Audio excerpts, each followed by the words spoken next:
These are the 9 habits of highly successful salesmen. Over the past 7 years, I've gone from closing a few deals per month to closing over 945,000 in 30 days. And during this time, I've discovered 9 habits that completely changed my career. Starting off with habit number 1, sharpen your weapons. Most salespeople try to improve everything except the one thing that matters most: their physical and mental health. Your body and mind are the ultimate weapons, and learning how to actually use them will change your life. When I first started in sales, I'd show up after barely sleeping, grab a coffee and a donut, and then wonder why I couldn't focus and I was falling asleep by 2 p.m. I'd think I'm just not a morning person, or I just need another coffee. And my performance was inconsistent. I would lose my train of thought. I used every energy crash as an excuse for missing my targets. But eventually I got sick and tired of it, being at the bottom of the leaderboard, and I said to myself, you need to fix your stuff. So these are 5 actions of what I did to improve. 8 hours of sleep every night, no exceptions.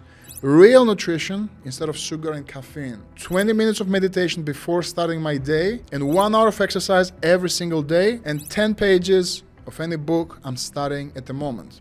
And I haven't seen the bottom of the leaderboard since. So stop wasting time on things you can't control, like market conditions or what customers tell you. Focus on your weapons, your body and your mind, and put the foundation in place. Now, you need to work on structure. And that's why the next habit is creating your success blueprint. Life is chaos, but your sales routine doesn't have to be. Get your system dialed in and stop reinventing the wheel every single day. One of my mottos is systems beat motivation every single time. A team member recently commented, I see you do the same thing every single day. You never miss prospecting, you never forget to update the CRM, but you still go to the gym. How do you do it? What's funny is that when he said this, we had just lost a major deal to a competitor and we were behind the quarterly target. But what I've found with other salespeople is they don't ditch their success blueprint. They have their non-negotiables dialed in. When pressure is high and I want to abandon my routine, I scroll back to my non-negotiables. 25 new outreach attempts before 10 a.m., updating my pipeline by noon, midday review of my hardest opportunities, following up with every decision phase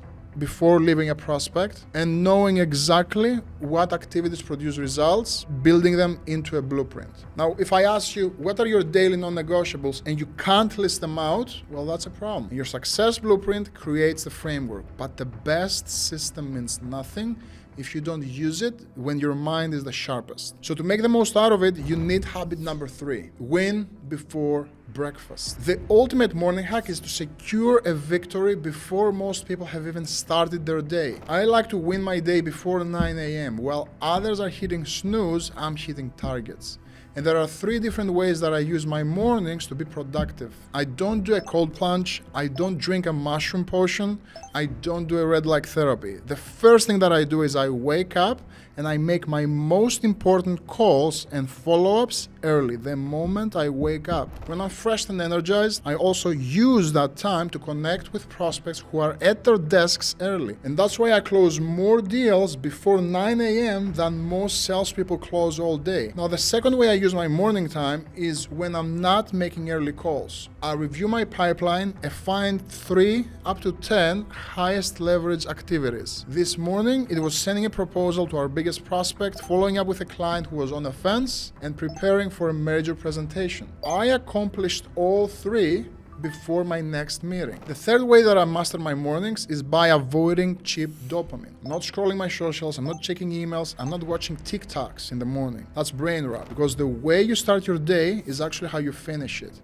And if you fill yourself with dopamine first thing in the morning, what's going to sustain your energy during the day? So I make it a rule not even to look at my phone until 9 a.m. And these early wins create momentum, but morning wins mean nothing if the rest of your day ruin your progress. That brings me to committing to a power hour. That's habit number 4. The most successful people know that strong focus equals results. When you focus on the activity at hand, you problem solve better, and better problem solving means more closed deals. So I block out 1 hour daily where I'm completely unreachable. My phone is off, my email is closed, no Slack notifications, my door is shut.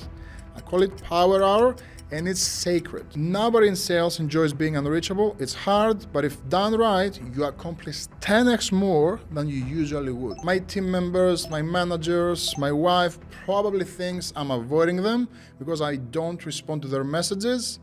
But I feel immensely because successful people do what they say they'll do. So once you pick a time, protect it with your life. Set a timer to keep yourself accountable at first. Watching that timer count down helps you stay focused instead of checking on your phone. But you can't just block a power hour and expect to see progress, because real productivity comes from focusing on the inputs that drive results. And that's why habit number 5 is focusing on the seeds, not the harvest. You see, I refuse to allow any commission check be the only measure of my success. This is why I track my inputs every single day. I don't go to bed without knowing my numbers.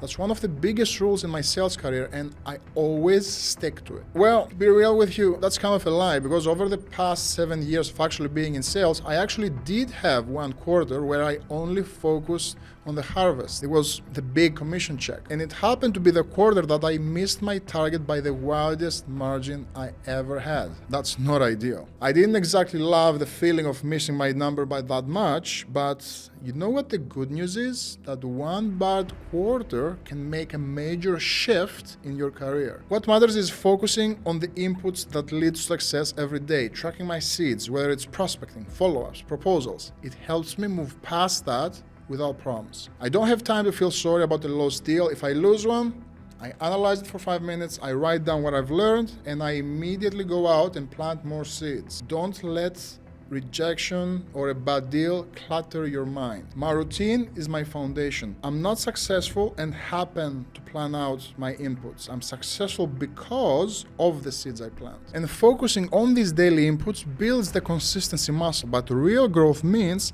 that you need to push yourself past your comfort zone. Planting seeds over and over in the same soil will only bring you the same results. That's why I created habit number 4. Make discomfort your daily vitamin. I used to finish each quarter disappointed with myself. It's not because I was missing targets, but because I knew that I wasn't tapping into my potential. There were times where I had lost an entire quarter of making progress towards becoming the sales professional I wanted to be.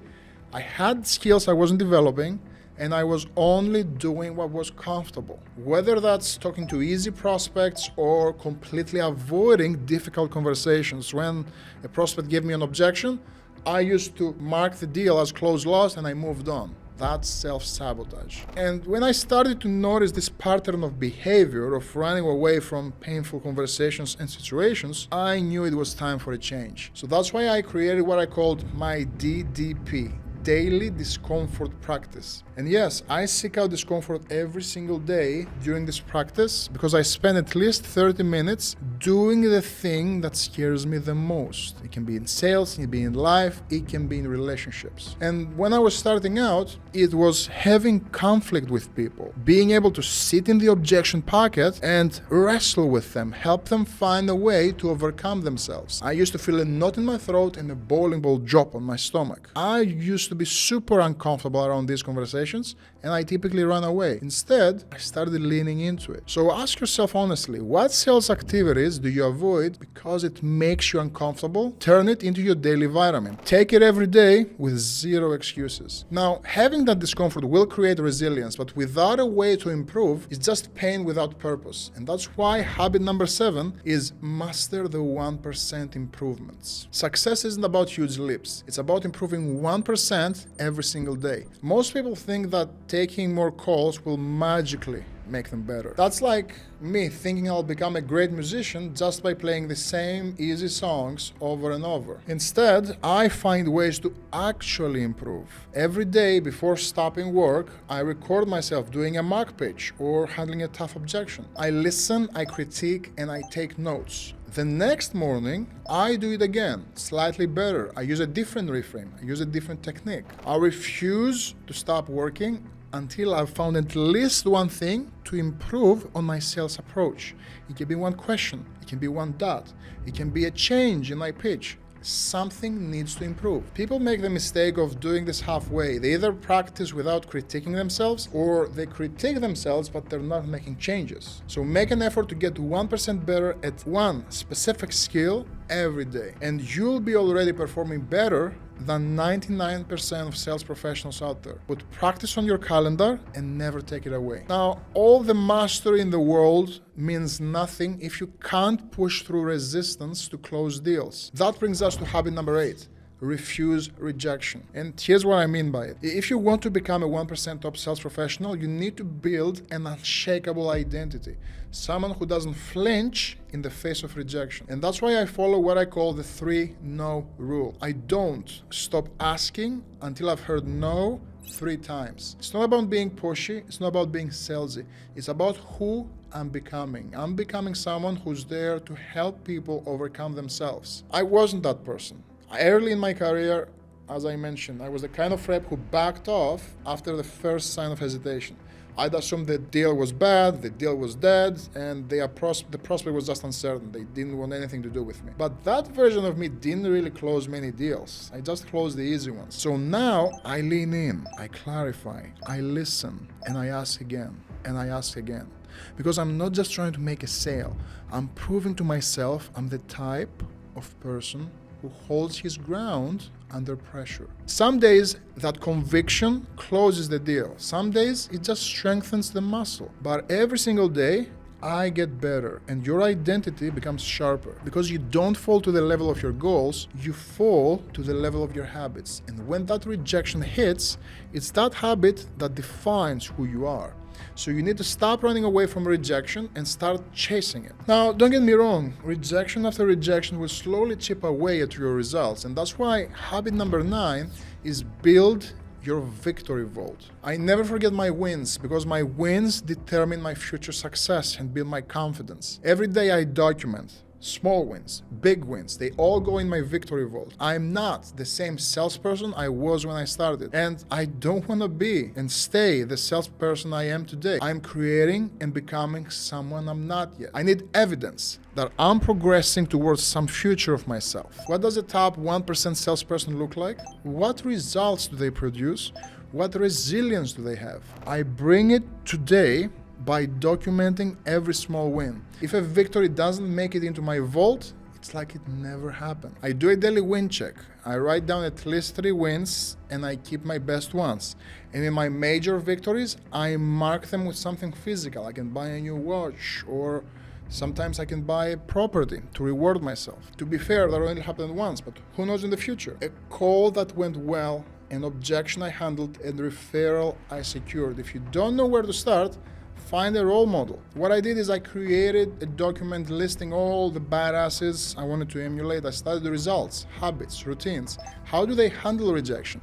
How do they handle follow-up? What are their closing techniques? When I started mimicking my approach based on these inspirational salespeople, I started winning. Now, if you want to see the exact 8 steps I took to become a top 1% sales professional, watch this video right here, and I'll see you there.